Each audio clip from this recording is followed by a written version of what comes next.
सर्वप्रथम माझ्या भीम सैनिकांना क्रांतिकारी जय भीम आणि नमो बुद्ध आहे।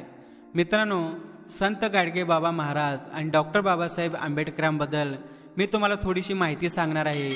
तोपर्यंत व्हिडिओ शेवटपर्यंत नक्की बघा। मग चला व्हिडिओ सुरू करूयात। सातारा येथे असताना गाडगे बाबांची प्रकृती साथ देत नव्हती, तेव्हा बाबांनी आवर्जून डॉक्टर बाबासाहेब आंबेडकर यांना भेटीचा निरोप पाठविला।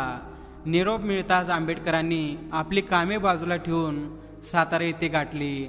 आंबेडकरांना पाहताच संत गाडगे बाबांना खूप समाधान वाटले।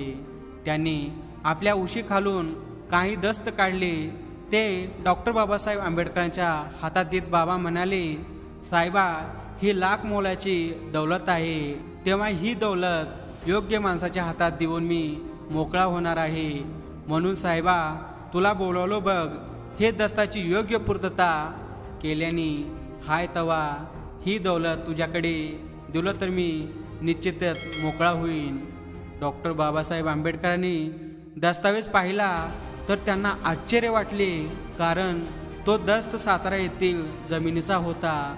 त्या सर्व जमिनीचे सर्व अधिकार गाडगे बाबांनी आंबेडकरांना दिले होते। दान मिळालेल्या जमिनीचा योग्य कामासाठी वापर व्हावा हीच बाबांची इच्छा ओळखून डॉक्टर बाबासाहेब आंबेडकरांनी कर्मवीर भाऊराव पाटलांना निरोप दिला आणि ती सर्व जमीन डॉक्टर बाबासाहेब आंबेडकरांनी गाडगे बाबांच्या समक्ष रयत शिक्षण संस्थेचे कर्मवीर अण्णा यांना भाऊराव पाटील यांना बहाल केली। मित्रांनो, ही माहिती खरोखरच तुम्हाला कशी वाटली कॉमेंट करून नक्की कळवा। तोपर्यंत जय भीम, जय संविधान, नमो बुद्धाय, जय संत गाडगे बाबा महाराज।